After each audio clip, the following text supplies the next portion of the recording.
നമസ്കാരം, എല്ലാവർക്കും പുതിയൊരു വീഡിയോയിലേക്ക് സ്വാഗതം. നമ്മളിത് പറയാൻ പോകുന്നത് മിനിങ്ങാന്ന് OTT റിലീസ് ചെയ്ത ഒരു സിനിമയുടെ വിശേഷമാണ്. സിനിമയുടെ പേര് മൂൺ വോക്കേഴ്സ്.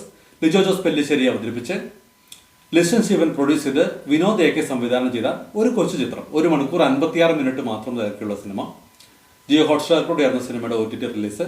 നമുക്ക് പരിചിതമായ ഒരുപാട് മുഖങ്ങളൊന്നുമില്ല. ശ്രീകാന്ത് മുരളിയുണ്ട്, മലയക്കോട്ടെ വലിമലിൽ ലാലേട്ടൻ്റെ കൂടെ നടന്ന നമ്മുടെ സന്തത സഹചര്യമായിട്ടുണ്ടായിരുന്ന മനോജ് മോസസ് ഉണ്ട്.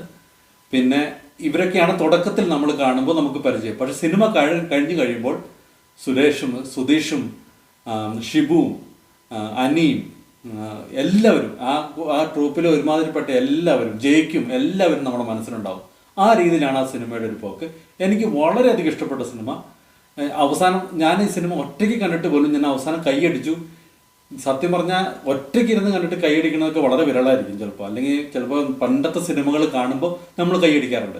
പക്ഷെ അവസാനത്തെ ഒരു സിനിമ, ഈ സിനിമയുടെ അവസാനത്തെ ഒരു പെർഫോമൻസും ഒരു ക്ലൈമാക്സിലേക്ക് എത്തുമ്പോൾ നമ്മുടെ മനസ്സ് നിറയ്ക്കുന്ന മനോഹരമായൊരു സിനിമ.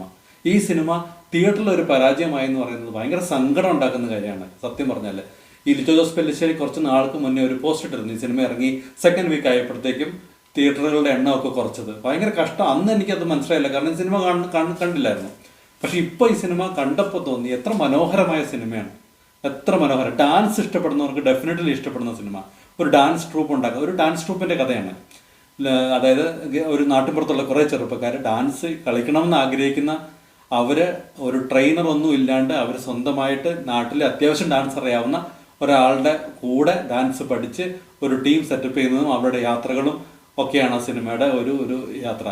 എന്താ ഇതിൻ്റെ പ്രത്യേകത എന്ന് വെച്ചാൽ ഇതിൻ്റെ ക്ലൈമാക്സിലൊക്കെ ഇവർ പെർഫോം ചെയ്യുന്ന കോമ്പറ്റീഷൻ എല്ലാം നമ്മുടെ കോമ്പറ്റീഷനായി മാറും. ഇവർ തോക്കുമ്പോൾ നമ്മൾ തോക്കും, ഇവർ ജയിക്കുമ്പോൾ നമ്മൾ ജയിക്കും. ഈ അടുത്ത് ആലപ്പുഴ ജിങ്കാന എന്നുള്ള സിനിമ ഉണ്ട്. ഇമോഷണലി അത്ര കണക്ട് ആവാത്ത സിനിമയാണ്. പക്ഷേ ഈ സിനിമ ഇമോഷണലി നമ്മളെ 100% കണക്ട് ചെയ്യിക്കും. ഞാൻ കൈയടിച്ചു എന്ന് പറഞ്ഞ സീൻ ഏറ്റവും അവസാനമാണ്. എന്ത് രസമായിട്ടാണ് അതിനകത്ത്. ഞാൻ എൻ്റെ സ്പോയിലർ ആയതുകൊണ്ട് പറയുന്നില്ല.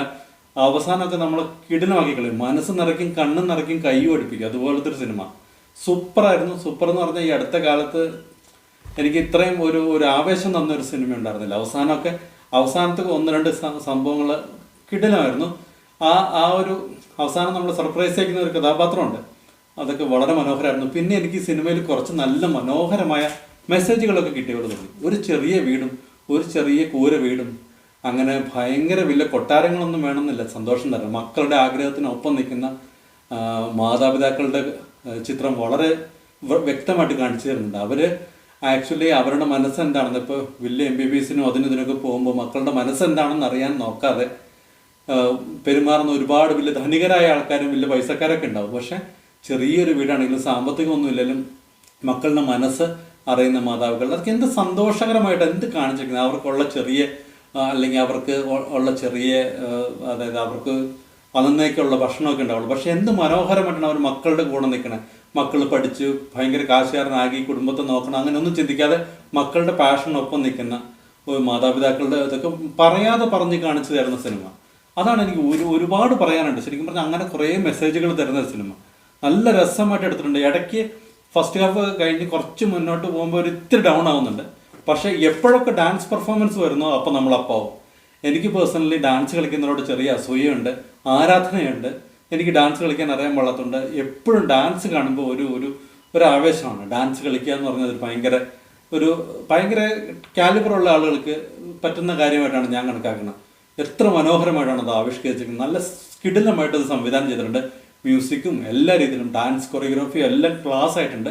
കുറച്ച് പഴയ കാലത്താണ് കാണിക്കുന്നത്. ഈ അടുത്ത നിലത്ത് 150 രൂപ 200 രൂപയൊക്കെ വലിയ പൈസ ആയിരുന്ന ഒരു കാലം, ഏകദേശം ഒരു 10-12 കൊല്ലം മുന്നേ ഉള്ള ഇതായിട്ടാണ് കാണിക്കണമെന്ന് എനിക്ക് തോന്നുന്നത്. എല്ലാം നാച്ചുറലായിട്ട് എടുത്തിട്ടുണ്ട്, നല്ല രസമായിട്ട് എടുത്തിട്ടുണ്ട്. പെർഫോമൻസുകൾ പറയുകയാണെങ്കിൽ ഈ പിള്ളേരെല്ലാവരും, ഈ ചെറുപ്പക്കാരായിട്ട് അഭിനയിച്ച എല്ലാവരും കിടിലമായിരുന്നു. ഒരാളുടെയും പെർഫോമൻസ് ഇങ്ങനെ എടുത്തു പറയാൻ എല്ലാവരും നമ്മുടെ മനസ്സിൽ നിൽക്കും. ഷേർഷാ ഷെരീഫുണ്ട്. ഷേർഷാ ഷെരീഫ് വേറൊരു സിനിമയിൽ നായകനായിരുന്നു. ഇതിനകത്ത് പുള്ളിയുണ്ട്. ശ്രീകാന്ത് മുരളിയുടെ പെർഫോമൻസ് അടിപൊളിയായിരുന്നു. അങ്ങനെ നോക്കിക്കഴിഞ്ഞാൽ അങ്ങനെ എടുത്തു പറയാൻ എല്ലാവരുടെയും പെർഫോമൻസ് നല്ല രസമായിരുന്നു. ഈ കഥാപാത്രങ്ങളെല്ലാം, ഈ ഡാൻസ് ട്രൂപ്പിലെ ഓരോരുത്തരും, എസ്പെഷ്യലി അനിയും ജയിക്കും എല്ലാവരും നമ്മുടെ മനസ്സിലുണ്ടാവും സിനിമ കഴിയുമ്പോൾ. ഈ സിനിമ മസ്റ്റ് വാച്ചായിട്ട് നിങ്ങൾ കാണണം. ഒരിക്കലും മിസ് ചെയ്യാൻ പാടില്ല. കണ്ണ് നിറയ്ക്കും, മനസ്സ് നിറയ്ക്കും. നമ്മളുടെ മുഖത്തൊരു പുഞ്ചിരി തരാൻ സാധിക്കുന്ന ഒരു മനോഹര ചിത്രം. അപ്പോൾ ഡെഫിനറ്റായിട്ട് കണ്ടു നോക്കൂ, കണ്ടിട്ട് വിശേഷങ്ങൾ അറിയിക്കൂ. മറ്റൊരു സിനിമയുടെ വിശേഷമായിട്ട് വേറൊരു ദിവസം വരാം. അപ്പോൾ ജിയോ ഹോട്ട്സ്റ്റാറിൽ Moon Walkers. Thank you for watching my videos and thank you for all the support and by.